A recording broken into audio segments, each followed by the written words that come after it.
Awesome. So maybe we'll just get started, and then as Auntie Carol or Bob jumps on, we'll just drag them on into the group. So let's call to order our first official Hamakua CDP Action Committee meeting. It is 4:05.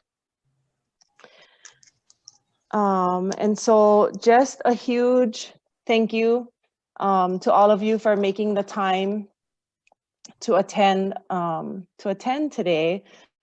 And so just a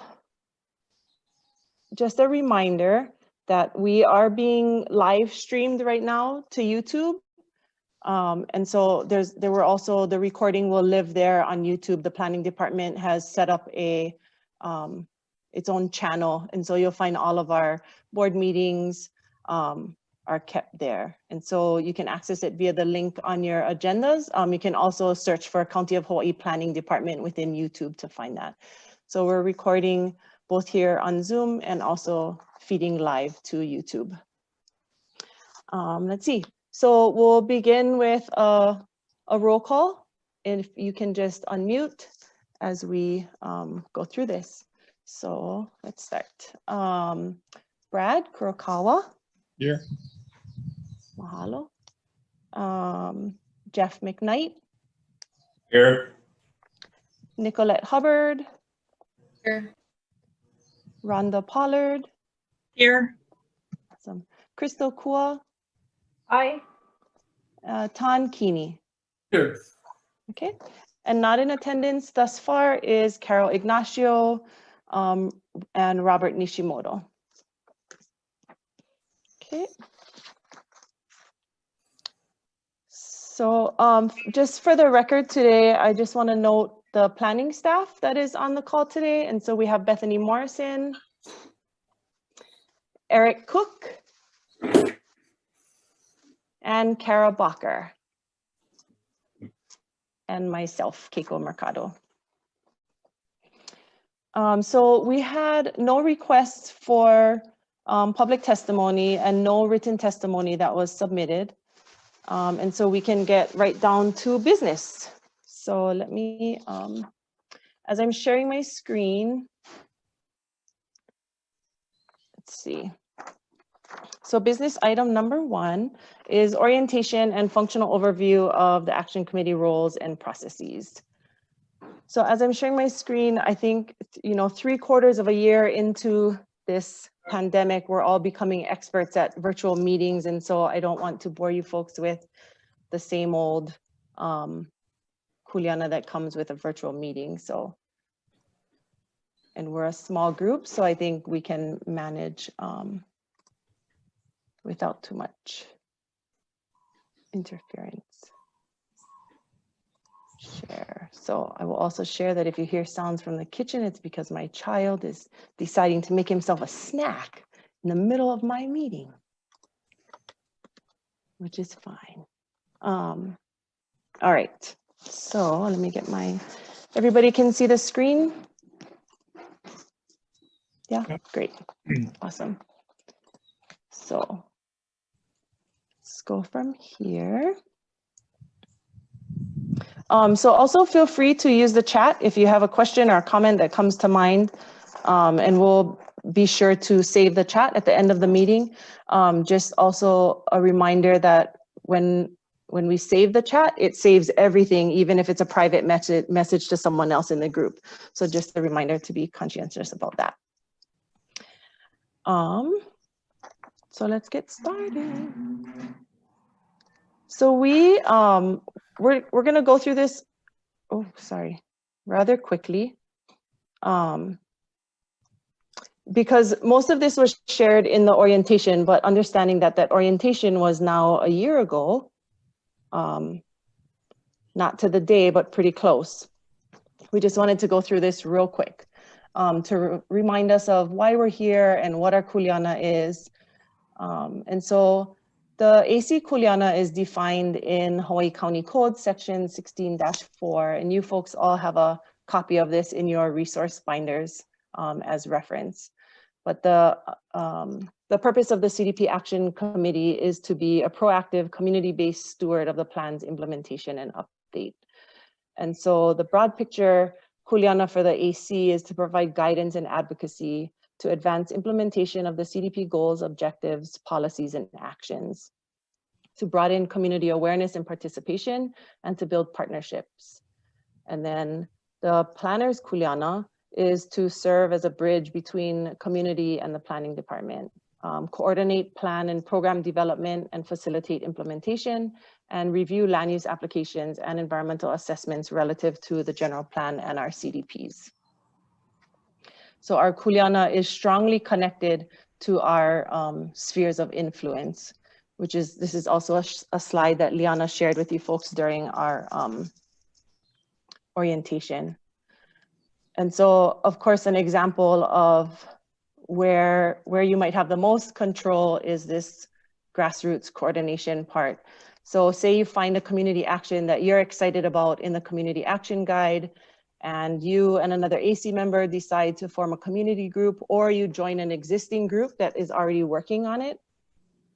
And you use your networks and your sphere of influence to increase awareness or action around that particular issue. And so in doing so, you would report back to the action committee at various intervals about the progress of the group until eventually the goal or objective of that specific community action is realized. And then looking at this kind of brighter green circle or tier here, there are opportunities for the action committee to identify and submit CIP or capital improvement project budget priorities to the planning director. And so the action committee has the sphere to make these recommendations for what they think the planning area priorities should be, but ultimately the budget decisions rest at a higher level. And so there is some level of influence there. And then this third kind of sphere is, the example here is to write a letter to the director about a specific issue. So say you want to make a recommendation to the PUNC Commission or the about a specific parcel or property.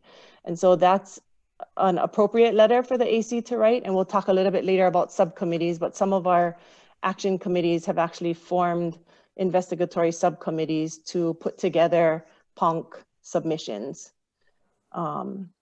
So realizing that you submit your PUNC suggestions to the planning director, and the planning director passes that on to the PUNC commission. And so while the planning director might agree with the recommendations, he is not the one to make the final determination about the PUNC purchases. And so that lives with the PUNC commission. So still a little level of influence, but we're moving kind of more out into the big gray area. And then I guess the final big light green sphere is this opportunity to coordinate with other departments or state agencies. And so there are times when this kind of interaction is warranted, and but they're not as frequent and not as typical. And the planning department and its committees don't have jurisdiction over any of these other agencies or departments. And so we can do our best to liaise and provide input, but it is ultimately the decision of that particular agency or department. And so understanding our Kuleana also means understanding where we don't have Kuleana. And so just understanding that we're all working within different spheres. So for example, on the planner's side, it's the planner's job to analyze planning options and make recommendations on specific permits. And most of the time, that final decision rests with others. So say planning commission or county council. So this means that our recommendations might not even be followed, even if there is guidance from a CDP. But a planner's role, so I mean, it's our job to analyze correctly and provide decision makers with the right information and tools to make informed decisions. But generally, the final decision does not rest with the planner. And so when that decision-making body, for whatever reason, decides that other factors outweigh the planning's recommendations, then we have to remain conscious of our kuleana, even though it's difficult sometimes. Understanding that we did our job, even though things might not have gone the way that we wanted them to go. But this is the framework in which the planning department exists. And so I think a recent example that we could wrestle with in Hamakua was the interest that many of you folks had around Bill 217. And so there was a request for council to defer action on the bill until the action committee was allowed to consider it. And so there are several things to consider given the action committee's kuleana and sphere of influence. And so a biggie of that is that the action committee's role is advisory to the planning director. So any recommendation that comes out of the action committee would be sent to the director with an ask that he or she share that recommendation with whatever other party is involved. In this case, it would have been council. And so in this case, it is probably most effective to follow the guidance that was provided by Councilperson Kimball, in which she encouraged attendance at the public meeting that would be held specific to the bill, and that everyone interested should submit individual testimony to council, as they are the ones who hold that decision-making authority relative to this issue.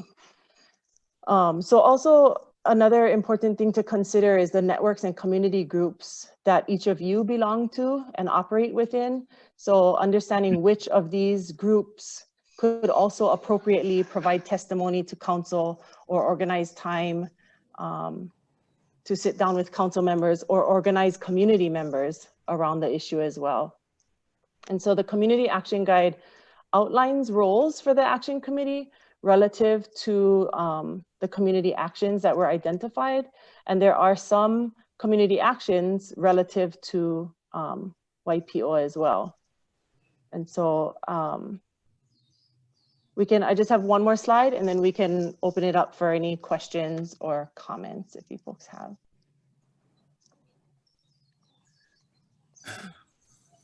So one of the tools that we have, sorry, I'm trying to adjust the photos on my screen. One of the tools that the AC has to facilitate implementation relative to their kuleana is the opportunity to form different investigatory subcommittees and liaise with community groups that are doing this work. And so, let's see, this is a table, and we'll provide this table to you folks post-meeting as well so that you have it for your records. You can stick it in your binders. So there's 3 types of organizations under this table. And so we'll start at the top, and some of the language is a little too similar and can get confusing. And so anyway, the first one is an investigatory subcommittee of the action committee. And their purpose is defined by the action committee. It's clear and it's within a time frame. So you have something that you want to investigate, a product or an outcome that you want to achieve. And so that's clearly defined. And in an investigatory subcommittee, you can have between 2 and 4 action committee members. So the reason 4 is so that we don't get into quorum, which is the 5. And so the community representation on this investigatory subcommittee is defined by the AC at the formation of the committee. So an investigatory subcommittee is not subject to sunshine law. So you don't have to agendize your meetings. They don't have to be held in an open public space. But there is a requirement that you come back to the action committee at least 2 more times following the formation of the subcommittee, of the investigatory subcommittee. So you would identify the scope, outline who would be a part of it, and identify a clear end date. Then you would come back a second time to the action committee to present findings or a recommendation. And then the 3rd time back would be a decision. on that. And then a standing subcommittee, which is probably what we see with council, in that it can be any number of action committee members. Same on council, how all of their committees, they all participate in them. So again, just a clear defined purpose, no limit on AC members. Community representation is also defined by the AC. But in this case, the subcommittee is held to sunshine law, which means notice to the public of an agenda, having an open meeting, allowing for testimony, and providing minutes to the public. And so in this case, you don't have a 3-meeting rule because your work is assumed to be ongoing. And then the third, and probably the most common, is community partner groups. And so these are defined by community. They can have up to 2 action committee members who liaise with that group. And the group defines their own representation. They are not government affiliated and are not subject to sunshine law. And so they also are encouraged to share and update with the action committee on the work that they're doing, and will work with the chair and the planner to clearly agendize any updates or subjects that they want to share. So let's see, real quick, examples of an investigatory subcommittee. In Puna, they would often form a budget subcommittee. And so this subcommittee would work for anywhere from 4 to 6 months. And they would be tasked with prioritizing, well, it would change depending on what was needed from them during that year. But the last one, they were tasked with prioritizing existing CIP projects relative to implementation of their CDP. And so by the end of it, there was a clear letter to the director supported by the entire action committee of what those priorities were. We've also seen folks do it for the PUNC or public access applications as well. And then 2 examples of more standing subcommittees would be in Kona. They had to do amendments to the Kona CDP. And so they formed a standing subcommittee to work on that. And so they always open to the public, posted minutes. And the other one for Kona was the Kona Open Space Committee. And then 2 kind of standout community partner groups I would give the example of. One is in North Kohala. There's a North Kohala Access Group led by Tony Withington. Very, very active community group. And at times there has been action committee members who sit on their committee, and at times there is not. But they continue to do their work, and they continue to connect with the action committee to share information and see how they can help to support the implementation of the North Kohala CDP. And then the other most recent example is Shirley David, who is a Kona CDP Action Committee member, works with CAP, or Community Alliance Partners. And so this is a group of folks island-wide who are working to tackle homelessness, houselessness. And so she has carried her action committee work into that committee and pulling also work from that committee into the action committee. And so the role for us as planners is to see how we can better connect with both that working group, the Community Alliance Partners group, and how they can more clearly connect to our AC work and implementation of the CDPs. So lots more examples. Those were just ones that popped into my head first.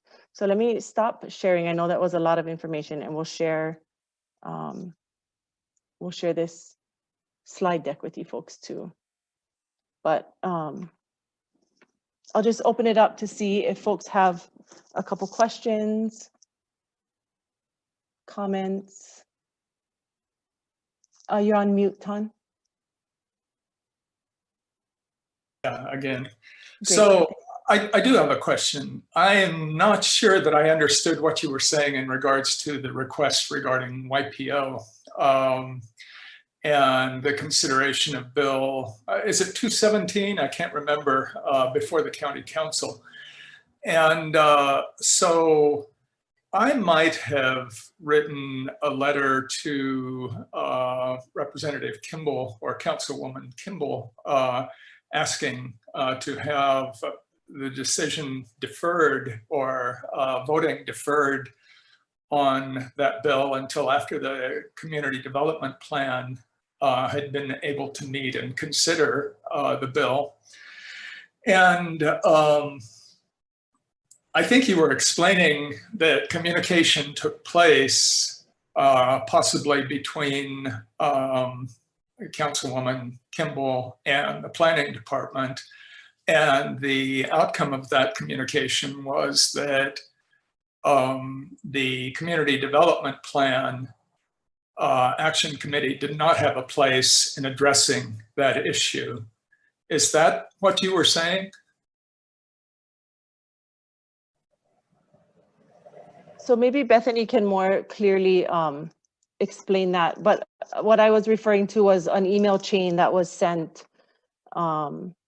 I think the planning department was CC'd on it, but it was an email between Heather, Kimball, and I don't remember who else. I think it was me. Ah, okay. Good. Thank you. There you go. Yeah. So can you explain again what then was the email chain and what the outcome was as far as what place the community development plan might have in addressing that particular issue? If I can just jump in and help out. And I also have an update to share with the action committee from Councilmember Kimball, who I think is watching us on YouTube. So hi, Heather. So, you know, this was having to do with what is the appropriate role of the action committee in helping to make some of these decisions. And really the importance of getting community input on such a subject is not limited to the action committee. It's really the action committee's role is really to get the word out and have people participate in the process. And so that's what we're recognizing, is just trying to find the role and where people can be most effective. And since one of your roles is to be that liaison, is really to get out when there's issues such as this that are before the council, where really the planning director doesn't have a direct role in the decision making or even providing recommendation in this case. It makes more sense for the AC to provide that connector role in helping with outreach and pointing people to the opportunities to participate. And so on that note, Councilmember Kimball wanted me to share that there will be a forum on Facebook Live tomorrow about YPO, where people can sign in and ask questions. So you can contact her if you have more specific questions about that, but she did just provide that update to me. So it's just about recognizing our role and where we can be the most effective and implementing through that vein.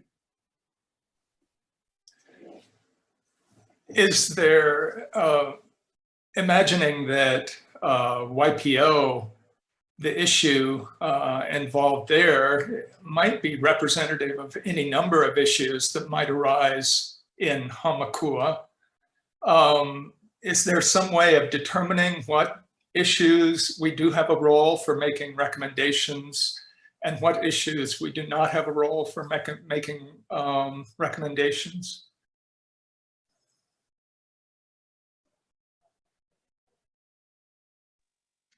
I would just go back to that sphere of influence slide that Keiko presented to us, where we have the greatest impact. And that's where we want to spend our time making impact. versus the farther you get outside of that sphere of influence, the less opportunity you have to make impact on that decision that's being made. So in this case, again, that decision is with the county council. And so it's not with the planning director or planning commission. It's really outside of the planning department's sphere of influence, and therefore pretty outside of the action committee's sphere of influence, if that makes sense to you. And really then your role would be to liaise with others in the community to make them aware and help them to be able to participate in that decision-making process.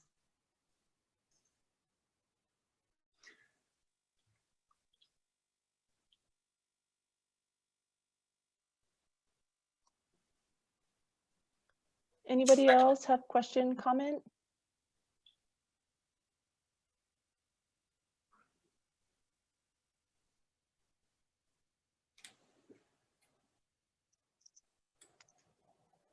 No? Okay. We're going to move on to business item 2 then. Get your voting sticks out. So business item number 2 is election of the chair and vice chair. So I'm just going to share my screen for a minute to briefly share the roles.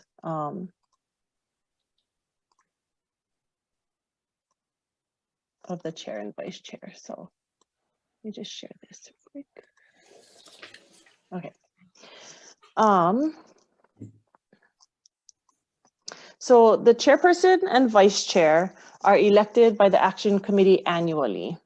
And so in the event that the action committee is not able to elect a chair or vice chair from among its members, the planning director or his or her authorized representative will act as a non-voting chair until a chair or vice chair can be elected. And so this is why you see me acting as chair today, but this will be my last time playing that role. And so at our next meeting, whomever is elected chair will be facilitating the agenda and running the meeting. And so what you see on the screen are just some of the duties that are included with the chair, Kuleana. So work with the planning department to create and finalize the agenda, facilitate action committee meetings, maintain order and the proper decorum based on Robert's Rules of Order, call for votes as needed and announce the results, be familiar with all rules of order, and then represent the action committee as directed by the action committee or designate a representative from the membership of the action committee should a need arise for that. And so I'll preface this with the duties listed here come from existing operating guidelines that have been adopted by the other action committees.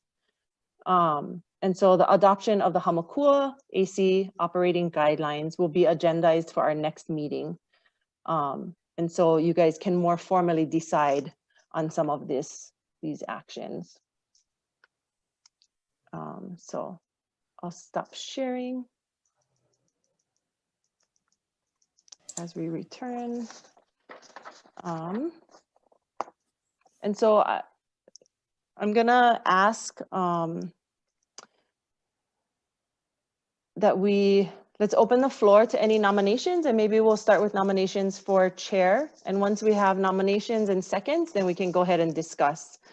I nominate Brad. Okay, thanks, Nikki. Anybody second? I'll second. Thanks, Jeff. Anybody else? Other nominations?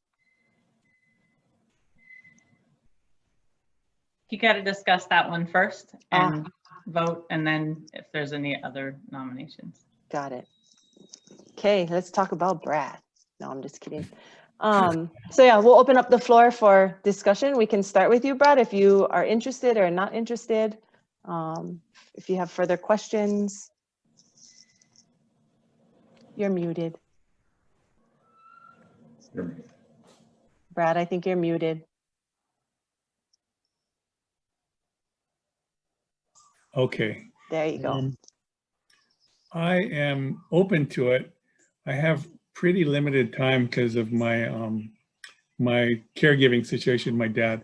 And I don't know if you guys remember, but when I was chairing the steering committee, I served as a chair, but I'm really not one of those folks that get really enamored by Sunshine Law and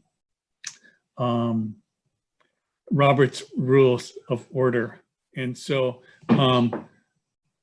yeah, so like I was not active in actually running the meeting. Actually, the vice chair did, and because I just find that really tedious, and so I just wanted to throw that out,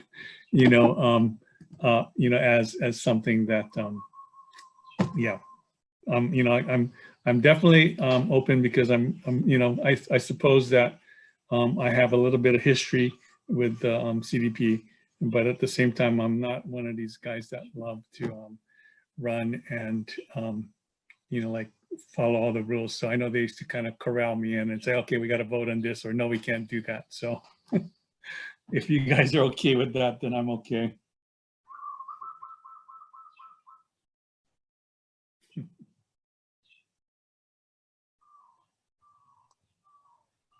Anybody else? Share? No? Okay. Can we call for a vote, Bethany? All right, let's call for a Is vote. there nominations, or is this just like?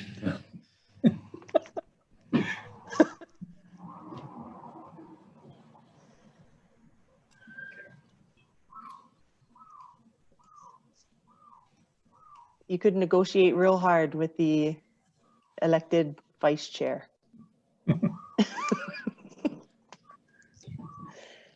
Nobody else interested? I know there's a lot of, active other folks that have been, watching and participating in various ways. So I don't really, I don't need to be, yeah. So I just want to make sure that if there are others interested, I would be more than happy to, yeah, not be the only nominee.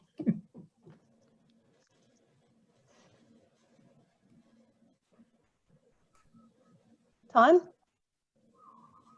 I think Brad would be a very good president, chairman.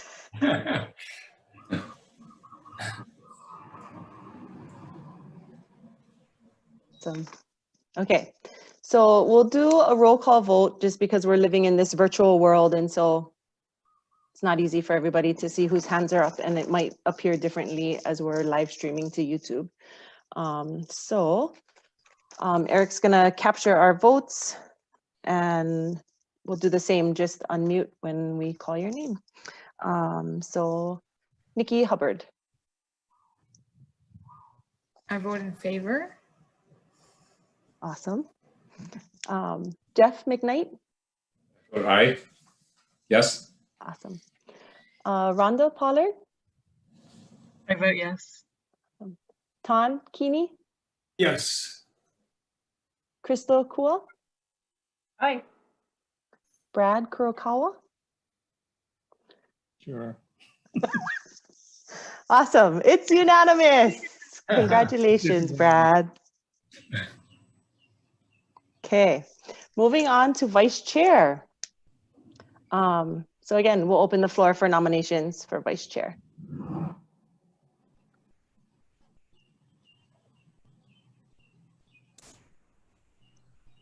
I'll nominate Tom. Can I get a second? Oh, Can second that. I'll nominate Bob Nishimoto.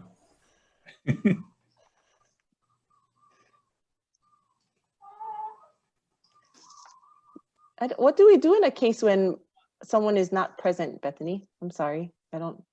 I have heard that that's how people actually get chosen for these positions, is by not attending meetings. That's what I heard at the Board of Appeals meeting last Friday. So I assume that we can continue. I second Bob. He's not here to accept the nomination, so how does that work? Okay. Okay, so we have a motion by Jeff and a second by Nikki to nominate Tan, and then we have a motion by Tan and a second by Crystal to nominate Bob Nishimoto. Anybody else before we open to discussion? No? Okay, so we'll open it for discussion.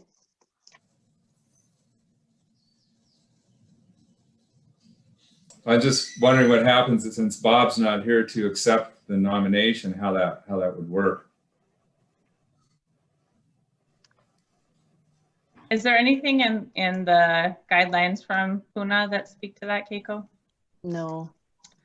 I would Not assume that specifically. if he didn't, at our next meeting, we'd have to choose someone else. Mm. Ton, you're not interested, that's why you nominated someone else? I'm not sure what the duties of chairman are, but yeah, I have some time constraints also. I have a feeling that it may not be a very time-consuming position. So either way, it's fine. Yeah. You would probably have to ask Brad about that. You know, I probably would not be the guy to take over meeting protocol from Brad, though. I think I would be no more attracted to the position of running meetings than Brad is. Well, I know like Keiko and Bethany, since they're going to be involved with us, they're pretty good about reminding us when we're out of order.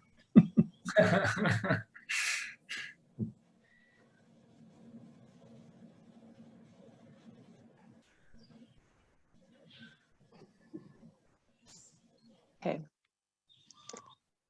If there's nothing further, no further discussion, then let's vote on the first motion first. And so this was the nomination of Tan Kini for the vice chair. So we'll start with Jeff McKnight. I vote yes. Aye. Nikki Hubbard. I'm gonna say no, because it didn't sound like he wanted it. Brad Kurokawa. Yeah, I'll vote yes for Tan. I think he'll be a fabulous vice chair. Rhonda Pollard. Yes. Crystal Kua. Since I seconded Bob, I'll say no. Okay. Tan Kini. I'll defer. Well, no. Well, Oh, no. that brings us to a tie, which I don't think we have anything in the rules about that either, specifically. You got to have a majority. Yeah. Okay. That's maybe when Bob's here next time. Yeah. Well, we can vote on the motion, the next motion, which was put forward by Tan and seconded by Crystal to nominate Bob Nishimoto to the position of vice chair.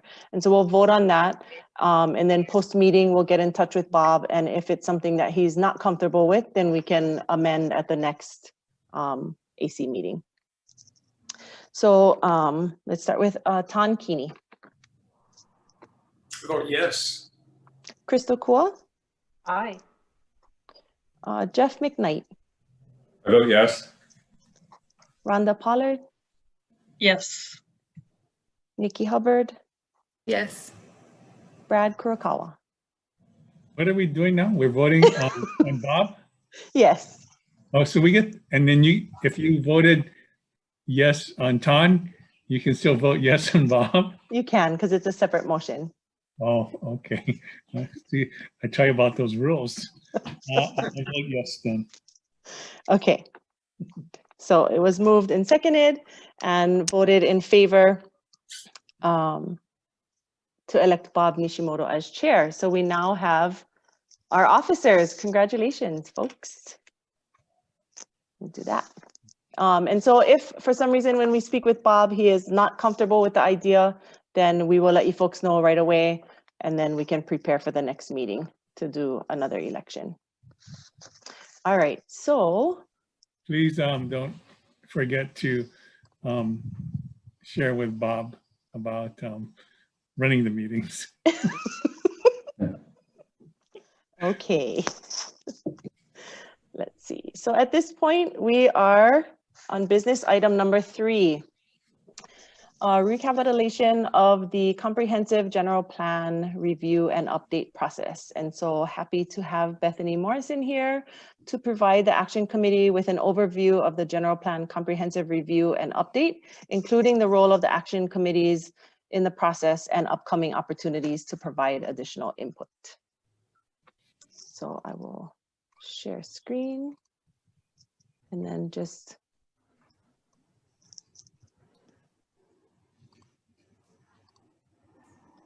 give me a nudge when you want me to. Okay, thanks Keiko, thanks everybody. Just wanted to provide an update because we are moving along and we will be asking for you folks to help us with outreach as we move to the recommended plan. So the general plan, we started the comprehensive update in 2015, and that actually starts with an input process where we allow for anybody to provide us input. Council, county council, action committee, steering committees, and any members of the public that want to submit initial input. And then the state law requires that we go through a very specific planning process where we make sure that we're formulating our recommendations on sound rationale with data and analysis. And of course, providing opportunities for input from state and county agencies as well as the public. And so we've been on this path since 2015, and we've made some adjustments along the way.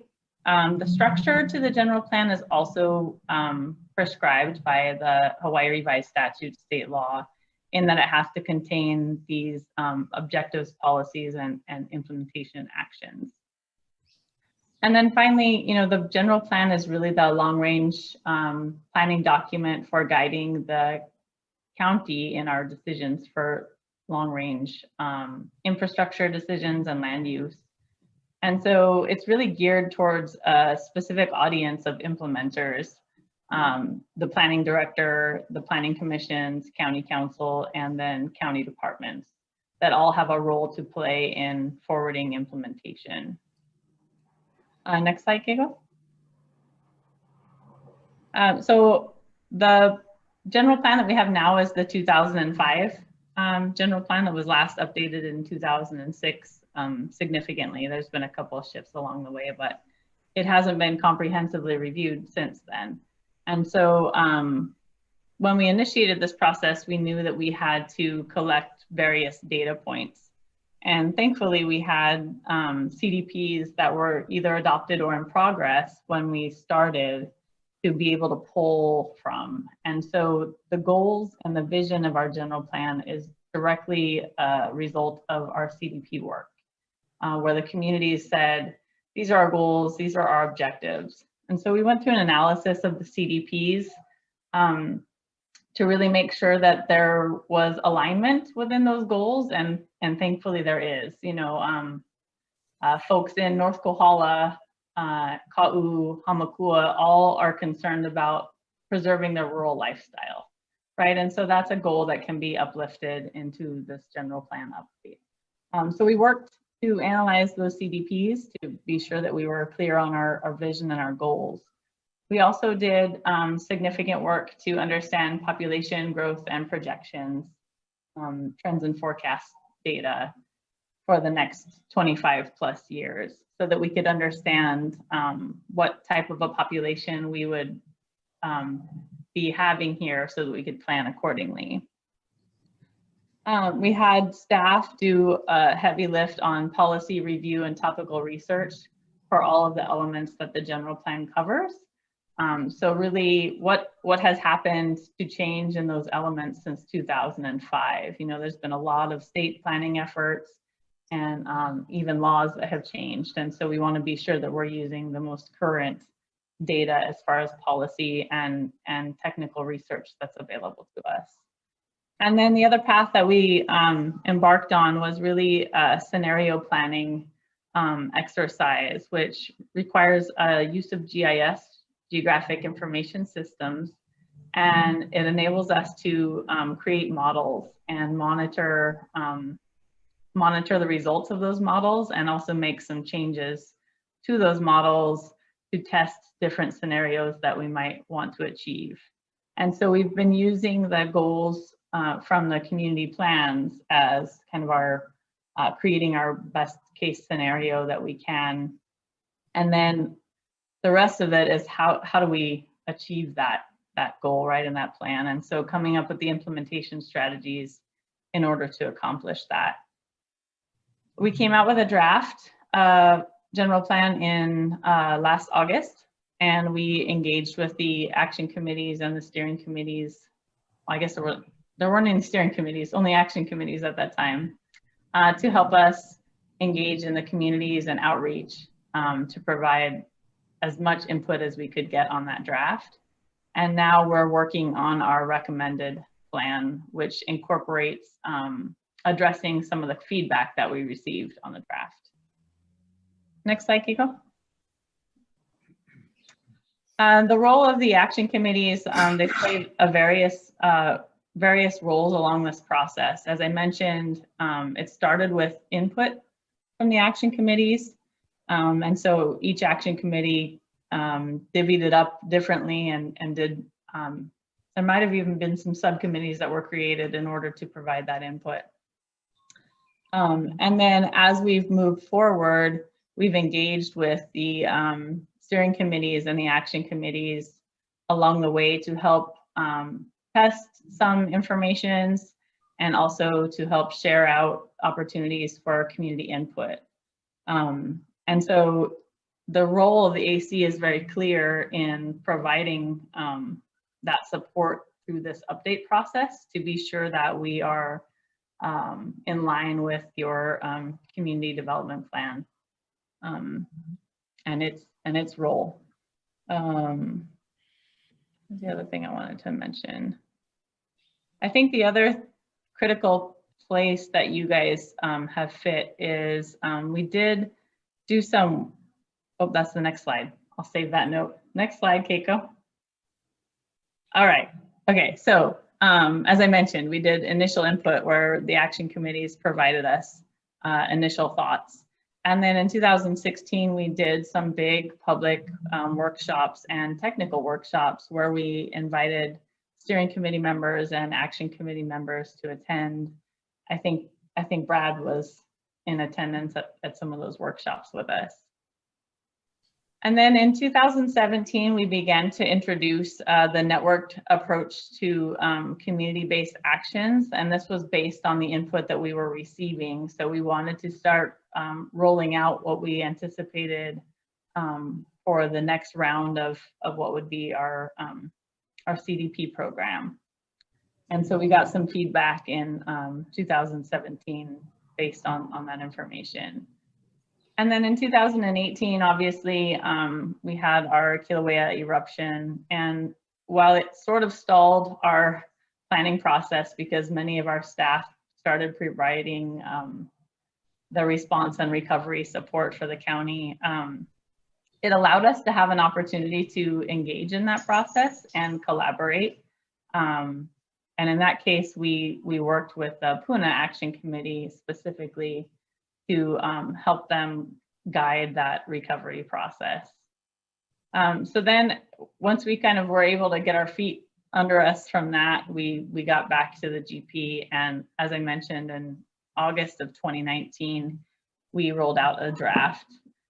We did go to the ACs and do mini speak outs with them and their community members to actually test the process and see if it was going to work for those communities, and also, of course, get input. And And then, you know, we continued on this path of what the future CDP planning program could look like. And we've been working on that since then, and recognizing this opportunity to learn from the COVID pandemic and also the Kilauea recovery response effort, just bringing in those opportunities for that network approach to community-based actions and how the county can provide that partnership. So throughout our general plan update, we've kind of tagged the action committees at different points along the way to keep the conversation moving, keep it current in community, and making sure that we're getting input. Next slide, Kiko.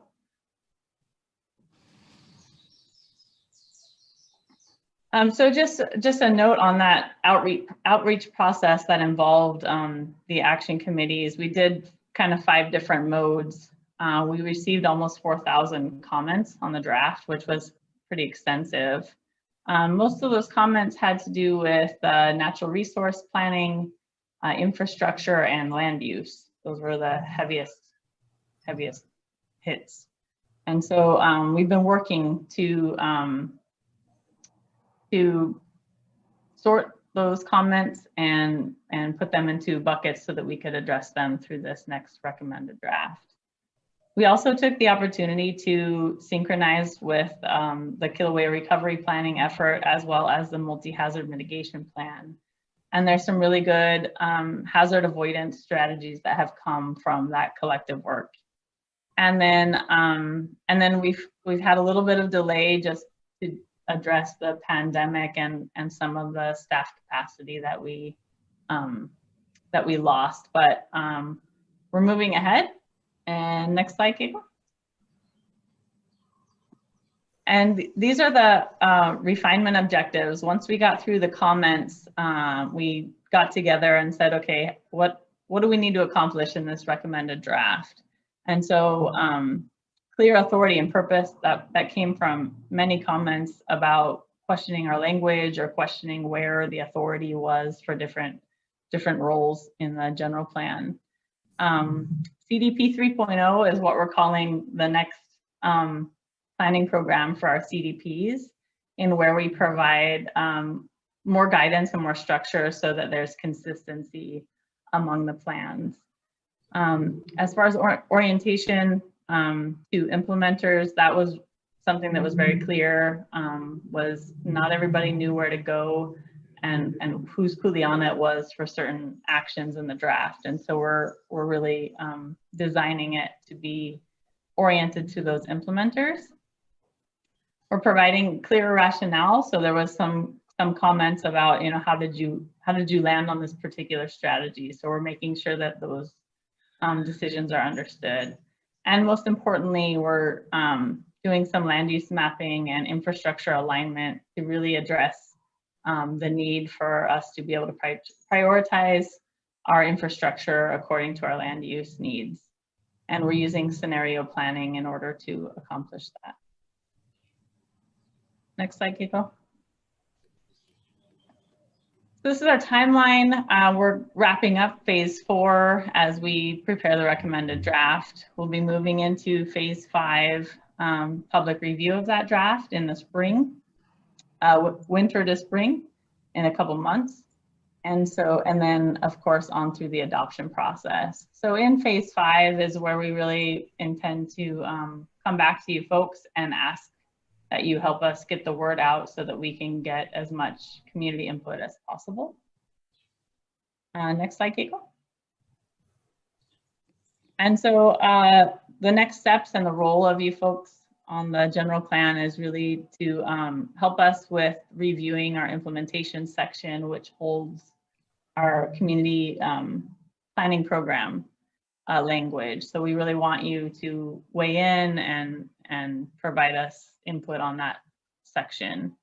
And then of course, the public review of the recommended plan. So that this is coming to you in the next couple months, and we'll be working with your chair to agendize those things. So any questions about our general plan update, what it is, how you guys can be involved?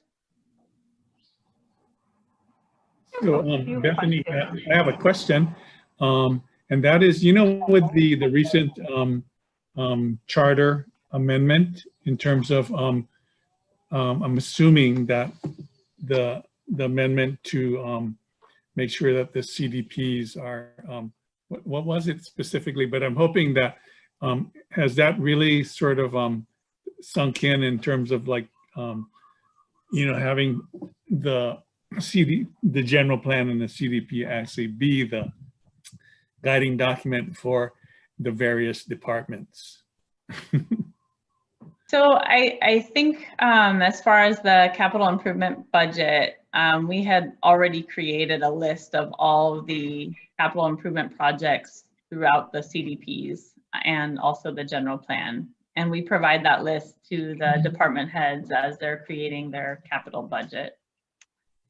So that's one way that we can ensure that alignment, is making sure that, you know, the communication is clear about what's in the plans and that they're using those to make their priorities.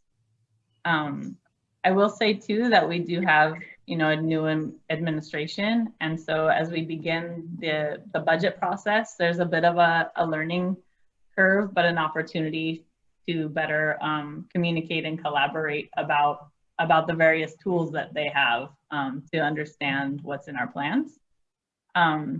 But ultimately that, you know, the budget decisions are through our county council. And so, you know, they have that ultimate decision-making authority, but we do provide recommendations as per what's in the charter too, right? So I think we've always been pushing for that alignment to happen, Brad, from our staff perspective.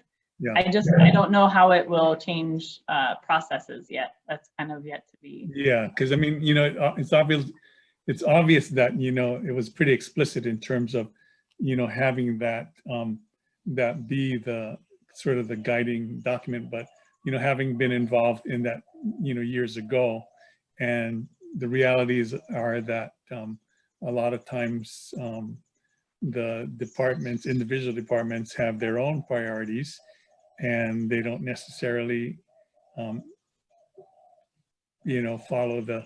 So I'm hoping that, you know, this time around there is that that teeth and that emphasis of why, you know, some of those things from a, you know, land use and planning and infrastructure type component, you know, has, you know, should be real clear prioritization, so that there is alignment of those CIP, you know, projects and what, you know, what gets funded and allocated and then obviously implemented. So, okay. So I can say that with the recommended draft, we are being a lot more explicit about priority for implementation.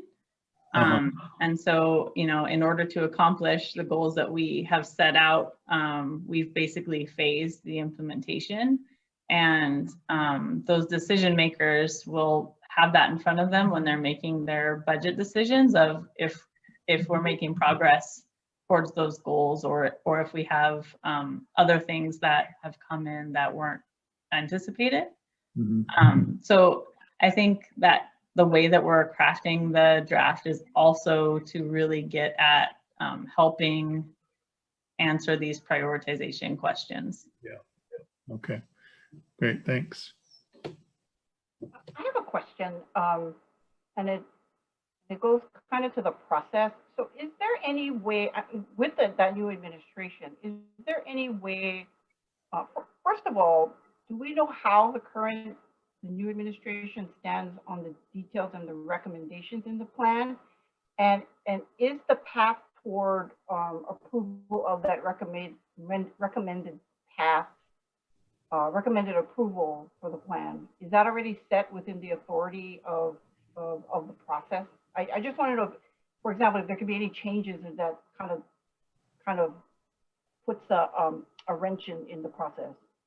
Thank you for that question, Crystal. So the process is very, very clear in all of our rules and laws about how it has to be adopted. And so it comes from a recommendation from the planning director to the planning commissions, ultimately. Now, of course, there's opportunity in there for the public input, but that's how that adoption process starts. And so I am meeting with our new planning director to bring him into the loop, because obviously there's been a lot of work that's been done leading up to this. And so just making sure that we have, his buy-in, and or if there's other considerations that he has, that we have the time to address some of those. But ultimately it is the planning director that would put forward that recommended plan. So if for some reason there's additional work that we have to do, then that's kind of up to the director to make that decision. That could prolong, I mean, if there is an immediate buy-in and you need to go back to work, that could kind of prolong that process.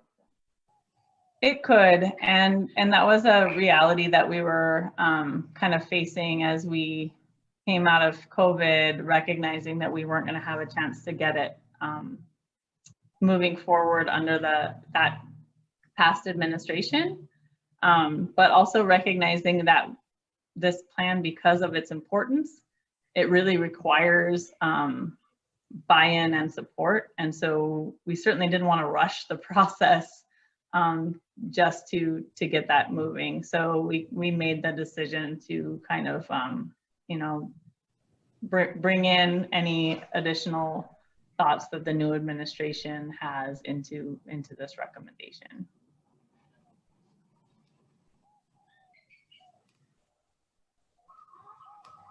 So Bethany, along those same lines, and will you keep us posted on the discussions that arise in terms of sort of the tenor of reception in terms of the general plan and CDP and the new administration? Of course, and I'm sure that by the time you guys have your next meeting, I'm sure the planning director will participate in that and be able to share his message as far as his vision for the program as well. It was a little bit early to do that now. He's got a lot of things that he's trying to ingest and understand, and so but I think at the next meeting he'll have the opportunity to share that with you folks. Great. You had mentioned that you had received 4,000 comments during one phase of the process, and that you were in the process of siloing those comments. And I was just wondering what the timeline is for that, and will those comments be made available to us so that we can review them and kind of get a beat on what the public response has been so far? Absolutely, and we have already completed the sorting process for that, and so those should be available on our website, and we can send you the link to that information as part of the follow-up to this meeting. As I mentioned, a lot of comments on natural resource planning, infrastructure, and land use. Those were the biggest pieces, and there was also a press release that came out that kind of summarizes how some of those public comments were. If you don't want to read through the immense amount of PDFs that are on our website, you can kind of maybe go to the press release and see what that summary is. But part of our job is to reflect back how we've made the changes to this in this recommendation to address those comments. So that will be another way that you can understand what comments we got and how we're addressing them in this draft.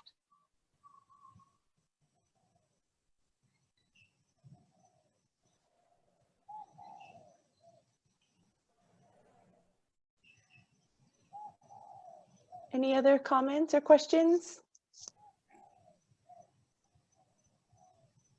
I have one question for Bethany. Are you going to remain the head of long-range planning? I am no longer the acting planning program manager. April has gone back to that position. Okay. And so I'm a senior planner and the GP is my main project. But I do continue to lead the team as well. I see. And then as far as our Hamakua CDP, it'll be Keiko and you? Most likely, yep. This is the team and Eric, Cook you also see on the screen. Okay. So we're trying to really do a team approach.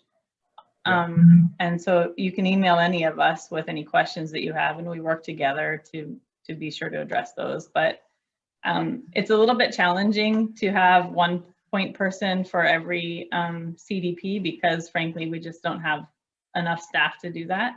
So we're trying to just address it as a team and work towards that. So this is the team you see before you. Okay.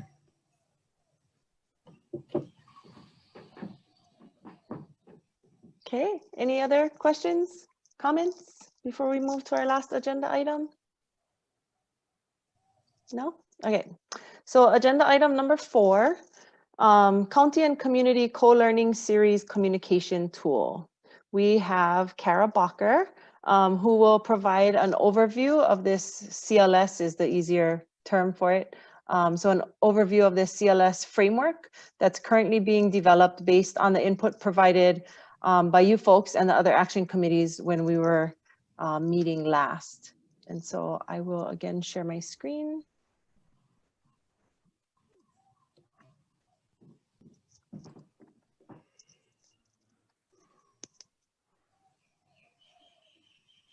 That's weird. Sorry. Okay. Cool. Take it So away, as that's Kara. coming at, shoot. So as that's coming at, as Keiko said, this is kind of an introduction and a preview, kind of the culmination of taking what was shared, some of what was shared in September, and then just continued lessons learned across just the pandemic and learning and expanding our methods to interact and learn together.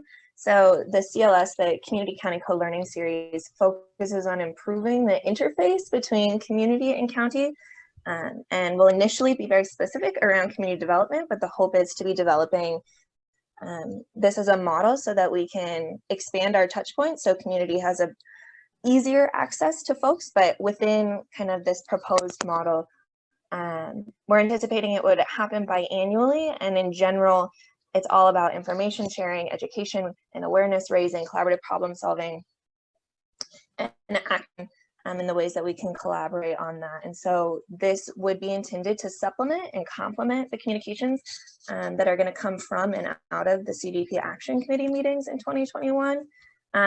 But in addition to that, it provides a larger platform for our action committees to share their CDP district progress updates with the whole island. And so in tandem with that, this CLS is also intended and intends to create a platform for community members and organizations to showcase their community development work that they're advancing in and or out of tandem with the action committees.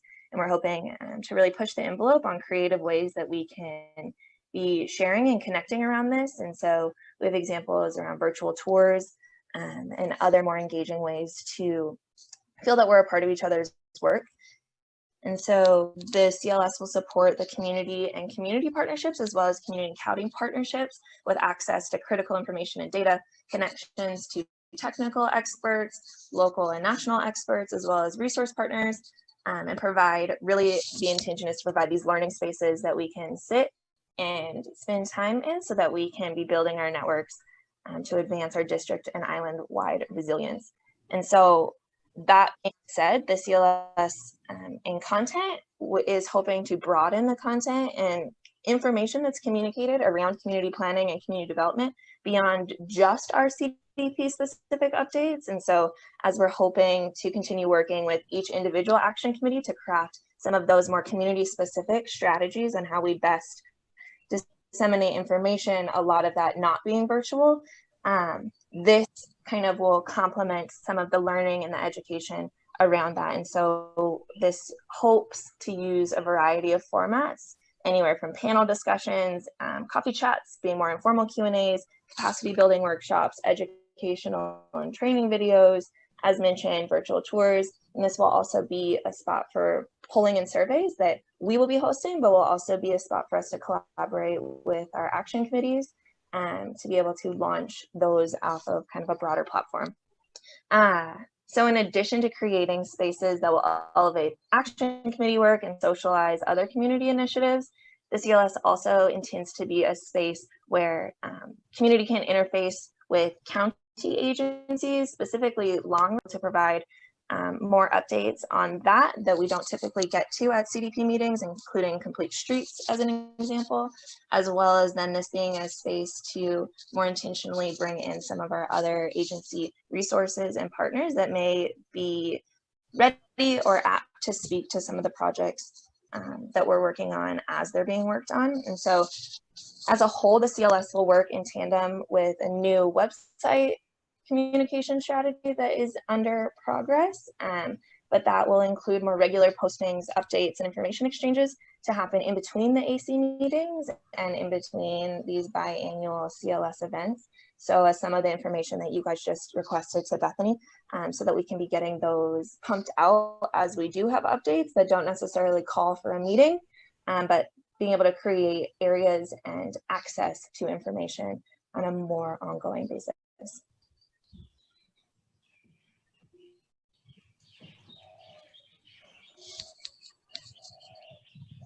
Are there any questions? Kind of a lot, I understand, a little ambiguous at the moment, but happy to have any feedback too regarding interest in terms of topics. We'll be soliciting some of that information later, but as this should be a tool that you also feel that you can help shape so that we can be providing things to our community that we can't necessarily or haven't been able to do when we're focused on some of our business specific meetings. Can you give us an example of how our CDP might be able to use this tool? Absolutely. So, for an example would be for a project that you're working on as a action committee or an action committee member, being able to craft and create, for example, a virtual tour that can be shared, that shares lessons learned on how that project has gone, or requesting awareness, being able to ask for community to be able to plug in. Another example would just be at large if there's technical experts or potential creative funding that we can put and have around different AC projects, and being able to request that so that we can provide the right people to chat with and talk story with. This is really more to be building capacity and providing education and less related to the implementation, but we hope that that would feed over.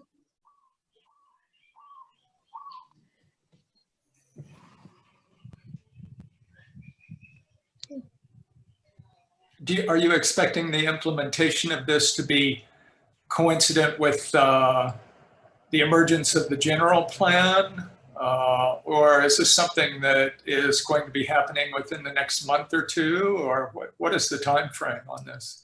Yep. So we hope that this will go live in 2021, and our first CLS will happen after the first 2 AC meetings that will happen around the island. And so it will provide sort of a summit to showcase what has been done and provide some whatever sticking points that we have, we can bring in the right people. So we're hoping to have it around mid-year. Next year would be the first one.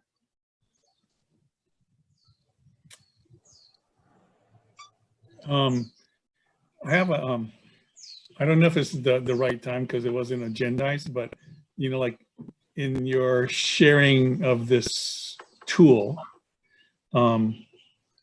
there's some issues in our community here in Hakalau, Wailea, and it seemed like it would be a wonderful opportunity because I think it also is an issue. And the one that I'm speaking about is the bridge closures, and you know, I don't see it as just a Wailea Hakalau or even just a Hamakua issue, because it has all these components of like roads in limbo.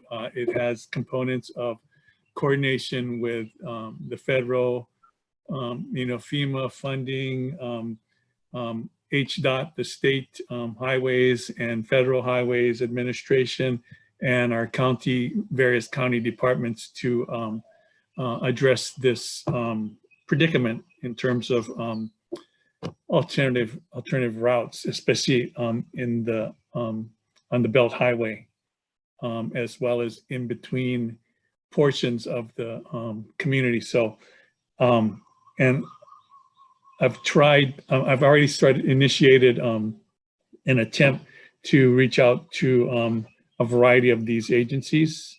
And so this would be actually perfect to actually kind of showcase, you know, use that as a tool to convene a community as well as all the different stakeholders and parties to the issue. So I just wanted to throw that out.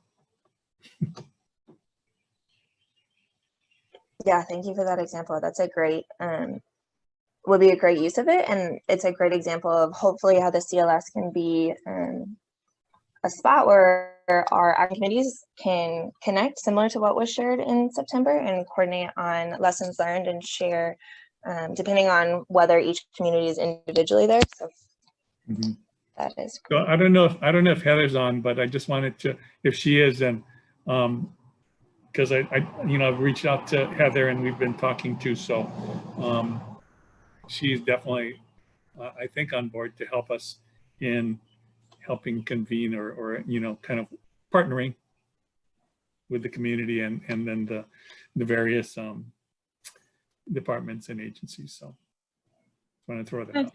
To offer, just to build on that example, Brad, that you bring up, and how this community learning series tool can bring light to that type of a subject. Our Puna community came together to address some ingress-egress issues that they were having. And I could see that they could come and share like their experience, lessons learned, so that you're not repeating, you know, some of the sticking points, or, you know, that we're learning and progressing. So that's the kind of opportunities that we're trying to bring, is like, hey, this community has an issue, this other community's been through it, and so they have some things to share that might help alleviate, you know, heartache in the process. And so that's exactly what we're trying to address, things like that. Okay, great. And just as a side note to that, I would also add, just in the way that you and Rhonda both participated in separate the Tourism Strategic Plan working groups. And so just know that we are also in conversations with other folks, putting forth your folks' expertise. And so then if you get random invites to, say, these working groups, and you're questioning why, it's because you kind of hold that experience in that area and you are from the area. And so anyway, just another way that we're trying to break down silos and work a little bit more cohesively together. And so you guys play a huge role in that. And so I appreciate that when Frisha made the call to you folks, that you agreed and jumped on it, and she shared that it was super valuable for her and the rest of the group. So very appreciative of that. Mahalo. Cool. Yeah. Anything else? Comments, questions? No? So with that, the only thing we have left are announcements. If anybody has any announcements that they want to make, need to make. Otherwise, we will call for a motion to adjourn. Just a reminder that we have another meeting tomorrow night for those, if you haven't already signed up. I haven't kept track, but Keiko has. So please come. So Bethany, that one is going to be about sort of the island-wide thing, and then you guys going to introduce this CLS thing again? Yep. We'll talk a little bit about the CLS, and we'll talk about kind of the game plan for the year, and some of our strategies. Okay. to get everybody, get us all moving, up and moving. So it's going to be a mega Zoom. Mega Zoom. Which is a great, I mean, it's a great test for us to be able to do this. I think the opportunity is fantastic. So I'm excited about it, and I hope that we can see, yeah, anyway. Mega Zoom. I do have a question. In regards to tomorrow night's meeting, when we were notified about that, we also had inclusion of 2 testimonies that were going to be possibly presented, but at least those testimonies were relevant to tomorrow night's meeting.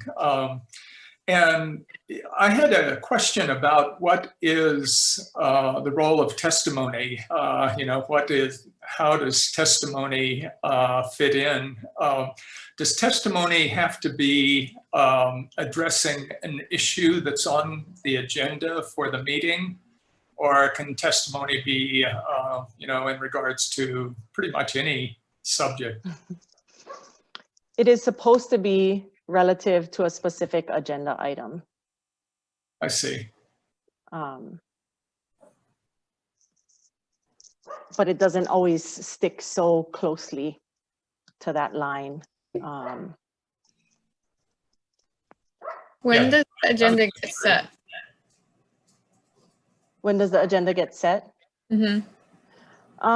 So typically, and we're talking about revisiting this as well because we're adapting to this new virtual meeting sense. Sunshine Law requires that we post the agenda 6 days prior to the meeting. Typically, we start working with the chair 2 weeks before that. So we reach out to all action committee members and say, do you have anything that you feel should be on the agenda? And then we work it out with the chair. And so it might be beneficial doing it this way, especially since Bethany and I now have some experience with Board of Appeals, in that when the agenda gets posted way ahead of time, folks have time to chew on it a little bit more. And since we're requiring that people submit written testimony or sign up to be a part of the meeting, it gives them a little bit more opportunity to do that if we're ahead of the game. Now, sometimes it can't always work out in that it gets published real early because there will be, maybe we're waiting anxiously for confirmation that somebody will be able to do an update. And so we hold off for a couple days. So yeah, just depends. And when, if we were gonna want to make any of those types of committees that you had mentioned, when would we would just put that on the agenda to discuss whenever we felt like we wanted to do that. Mm-hmm. Okay. Yeah. Yeah. I would also add that even though we were saying that in the beginning about the role of the action committee relative to Bill 712, I would still encourage you folks to bring all of that through to us because we also need that information, right? And it helps us learn as we go through, as we kind of work through what the role is, what our role is, what your role would be. And so we don't share that in any way to hinder you from bringing anything forward. Like, we welcome you to bring everything forward because it's just a way that we can all learn and kind of work through the processes together. Yeah. The one last thing I just wanted to add to Ton's comment was that yes, like Keiko said, the testimony is always supposed to be related to an agenda item, but we usually do have time for an announcement. So if it's something that's relative that the CDP or the community would be interested in, we do allow for small announcements, usually at the beginning or the end, where you could say, hey, this group is doing this great thing, go to their website to check it out. We do allow for that without it being an agenda item, but it's not testimony. I just wanted to add that so that you know that it doesn't have to be an agenda item to help distribute information. Thank you. So So I just go ahead. just one thing, just one question. And so it's the chair who decides what gets on the agenda then? I mean, like, he has the final say, he or she has the final say over what's on that agenda. The chair works with the planning department to do that, but the entire action committee is asked for their input. So all of that is put forth. Does that make sense? But who has the final say on what makes it on the agenda? Is that the planning department or is that the chair? Final, I would say would be the director. Is that correct, Bethany? We would have to run, yeah. So he could remove items that certain, I just want to get the Potentially. process clear. Yeah, Yeah, Okay. potentially. But we'll know about it, Kuan. I'll let you know. It's a little bit unique because this is not like other boards and committees that have applications that get submitted for their review and approval. So like Planning Commission or Board of Appeals is very driven. Their agenda is driven by those applications that get submitted. So with this group, it's similar to our Cultural Resources Committee, where it's really depending on what's happening around that topic and that issue, and the chair and vice chair too, frankly, work with the staff to determine priority, order of things that you want to talk about, and that kind of thing. Yeah, and I think, you know, just from my own past experience, I mean, for me, I think, you know, the CDP is an opportunity, you know, it's just all about transparency and dialogue with the community. So if there's important things that you guys hear about that need to get on the agenda or is hot in the community, then, you know, by all means, you know, it can't just be squelched. I think it should at least be brought up. So, yeah. Awesome. So follow up, we will share the slide deck, links to the GP work that is on our website. We're also gonna send you folks an updated contact sheet. I know in your binders, your resource binders, you have a contact sheet, but it's a little bit out of date. So we'll send you an updated version of that. And we'll send you the subcommittee, investigatory subcommittee liaison table. And then once the minutes are drafted for this meeting, we'll also send those to you for your review. Is there anything that I'm missing as far as follow-up? No. Okay. I have one more question. So, Sure. you know, we all had staggered terms. So when does it start? I mean, does it start from when we did that first meeting? So we're almost up a year, right? Yeah. Or is it after we got sworn in? That's a good question, and something that before Liana left, we were talking about. Yeah. So good reminder to revisit that and see what the rules are around that. Okay. Thanks, Brad. Okay, thanks. Okay, so just one other follow-up. You're going to reach out to Bob Nishimoto and see if he's willing and able to serve as vice chair. Yeah. Yeah. Cool. Okay. Last call before we call for motion to adjourn. Anybody want to make that motion? Move to adjourn. Can I get a second? Thanks, Second. Christina. Okay, we'll go down the line. Jeff McKnight, Aye. Brad Kurokawa, Aye. Nikki Hubbard, Aye. Rhonda Pollard, Aye. Ton Keeney, Aye. Crystal Kua. Aye. And so it's 5:34 and we are officially adjourned. Wow, we're early. Yeah. Woo. Yeah, thank you guys so much. Thank you. Thank you. Thanks, Thank everyone. you guys. Thanks, All right. Great seeing everybody. you all. Yeah, Hope to see you tomorrow. see you tomorrow. All right. See you tomorrow. Aloha. Bye. Awesome. Aloha.